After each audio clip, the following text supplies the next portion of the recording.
Ya se arigata por coco. The kasha se arigate por coco.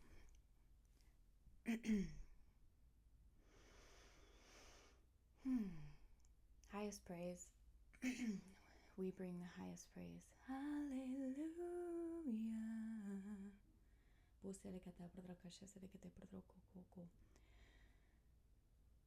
This morning was one of those mornings where I was going about my business and nothing seemed to be aligning, and then it kind of creates this sense of urgency / disruption, internal disruption. I think that a lot of people call it like, oh, I'm feeling anxious. And what I've come to learn is like whenever that happens, and I'm sharing this not just for myself, but because I was nudged to share it because this is likely an experience that many of us have, and I meant to share this in case it benefits you on your path. Some of us don't even know who we are and we're still discovering what we came here to do. Some of us are still unveiling the divine identity that is ours, that we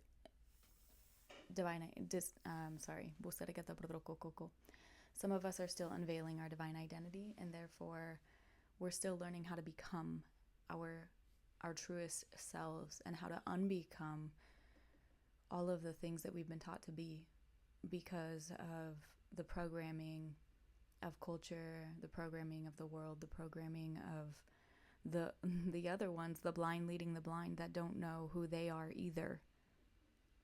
And so I'm sharing this to let you know, in case it ends up coming in handy, that sometimes when you feel that weird anxiousness but there's really no reason for it,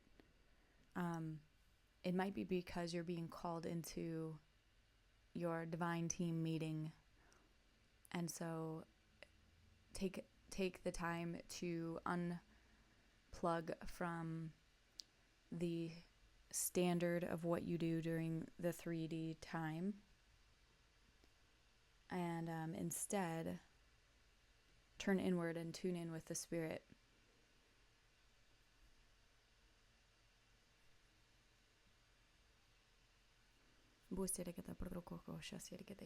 Okay, so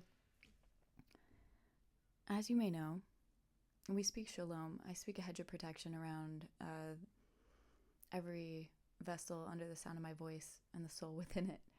I speak a hedge of protection around every divine assignment that has been brought here. And we each choose to, in our own free will,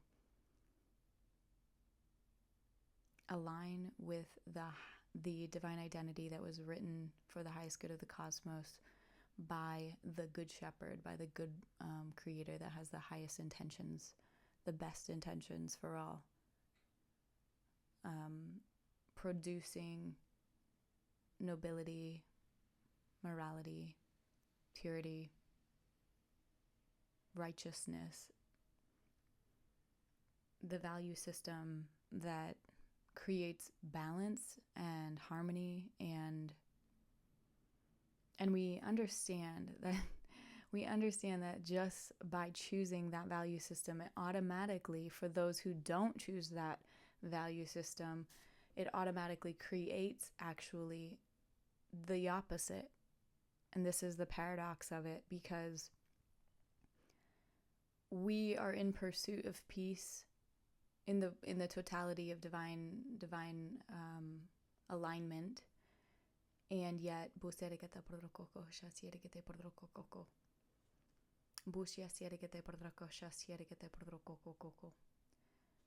it is disapproved by so many.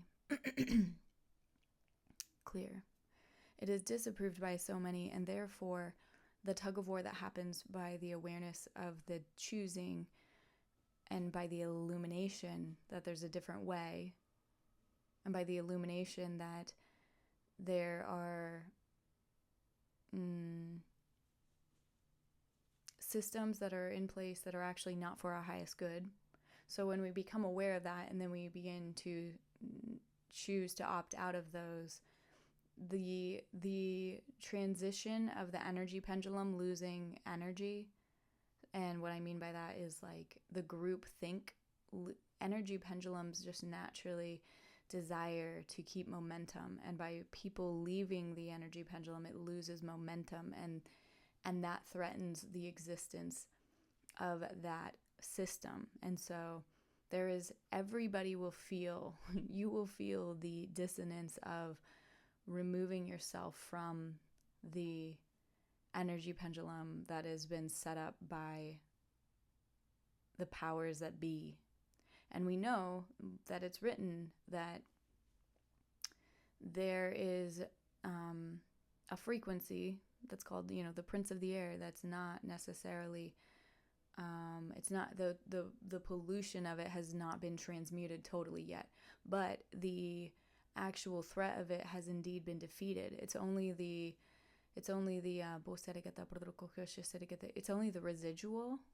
residual thought systems, hollow of revelation, that still think they have to objectify and enslave, and still have that tainted intention from lack of revelation, from lack of light, from the absence of light. That's really all evil is the absence of light, the absence of the revelation, the absence of the illumination.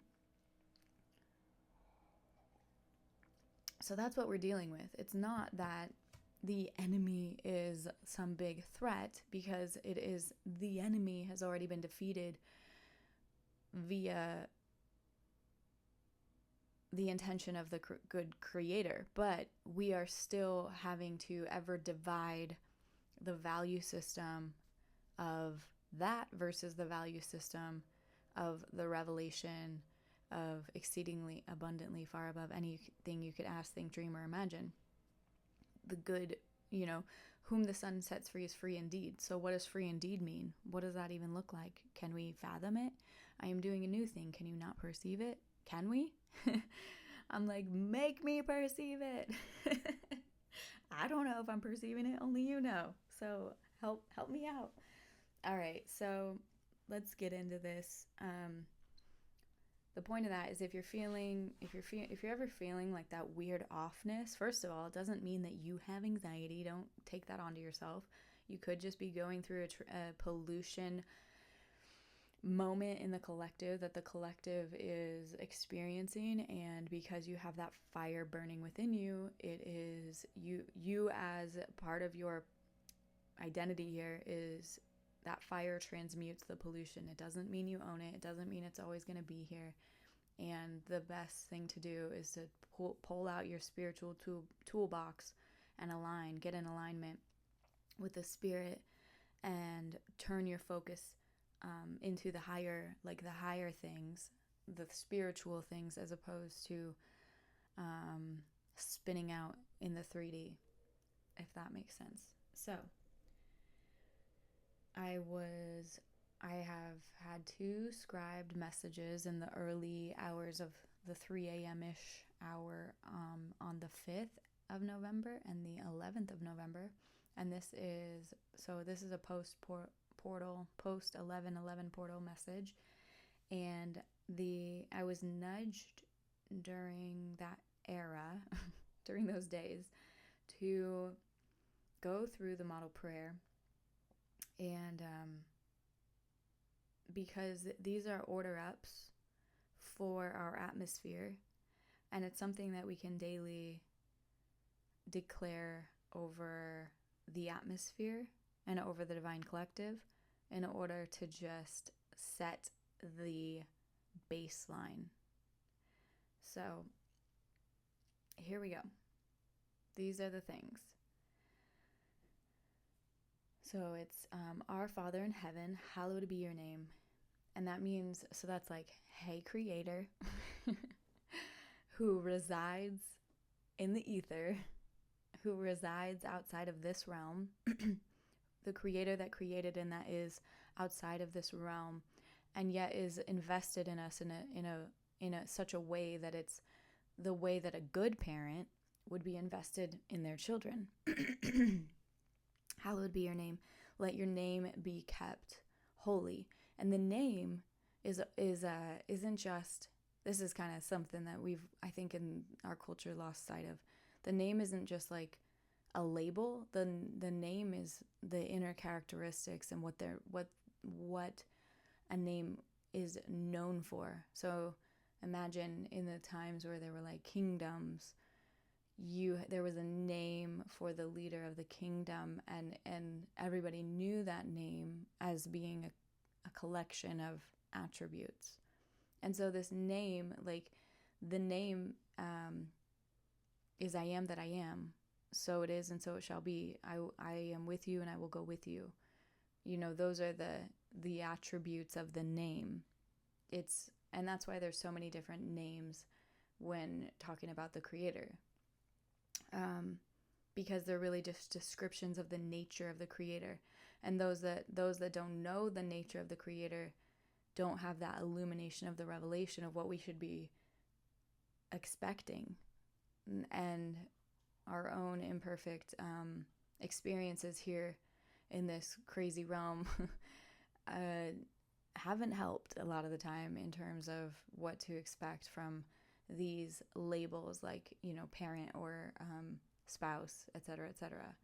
So unless you grew up in a super, super perfect family unit that had this amazing model of spouse or parent or parents, sometimes it can get really mucky trying to imagine what that is.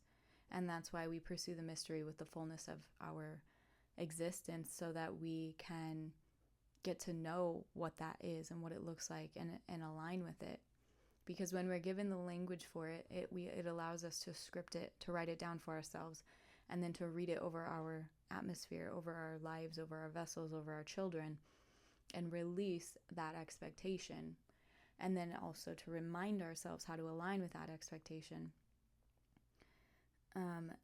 And then it's your kingdom come, your will be done. Going back to what I was just saying, that's where the essence of the Creator is its righteousness, its goodness, its peace of nothing missing, nothing broken. It's where everything works in a perfect, working order. Like the way that nature just is like this well-oiled machine, and then us humans are all clunky, trying to, force square pegs into round holes, and through our own pollution and misunderstanding, and maybe even selfish desires or flawed value systems that we thought were the correct value systems. Sometimes we just didn't know. Like, that's why he prayed, like, forgive them for they know not what they do. He's like, they don't know what they don't know. Like, we just don't know, They don't know. They didn't know back then. They thought they were doing the right thing. We all thought we were doing the right thing. So in case you've been told you're bad for your whole life, thanks religion, I just want to speak to the truth and say, you're not bad. You didn't know. You didn't know what you didn't know. And if you did know and then you still chose to do the wrong thing, I mean, okay, then that's on you. And take that up with the glory. Okay. Give us this. So here's really the bullet points that are like, by just enacting these in our daily our daily lives, and knowing how much power there are in words, and actually aligning with them as if you believe it's going to happen. Those are all important variables in this. But anyway, I believe that he hit the bullet points that matter. So, give us this day our daily bread. That means thank you for giving us what we need for today in terms of resources. Forgive us our debts. Cancel them debts. Okay? Yes. Cancel debts. Check. And we forgive our debtors. So we cancel the debts of anybody that owes us. Like, see how it's amazing, because if everybody subscribed to this, there would be a supernatural alignment and a supernatural resetting. That's where back in the old days, they would do Jubilee, the year of Jubilee. Every 7 years, everything would just be canceled and reset. So it's like if you were trying to work off some debt that you owed, on the land. Like on the 7th year, you got to go be done, go free. And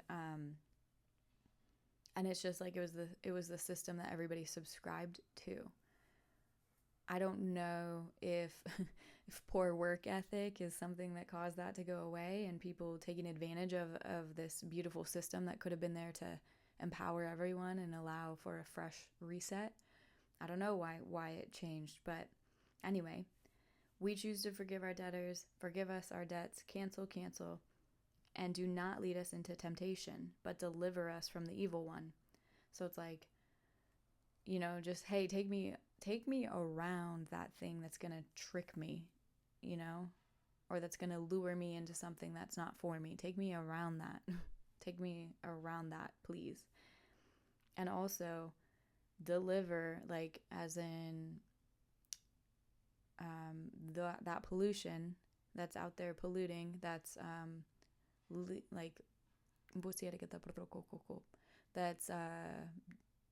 that's like influence, like, there's people that are being driven by the pollution right now. There are people that are being driven by the pollution, not by the purified, clear vision.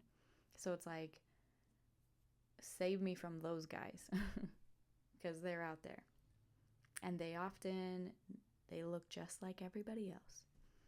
Do not lead us into temptation, but deliver us from the evil one.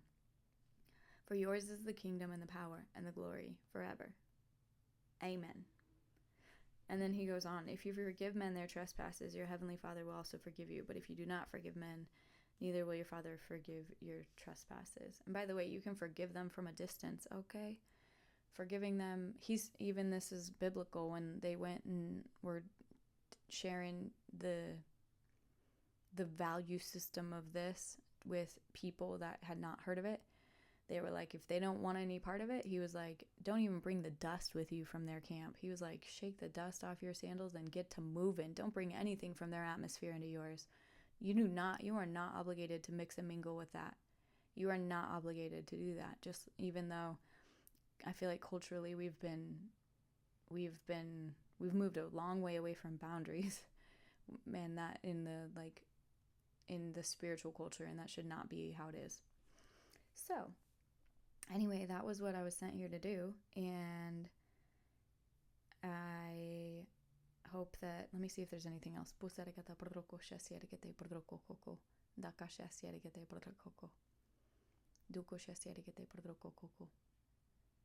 Yep, we're going to leave it there. Be blessed, be well, be free.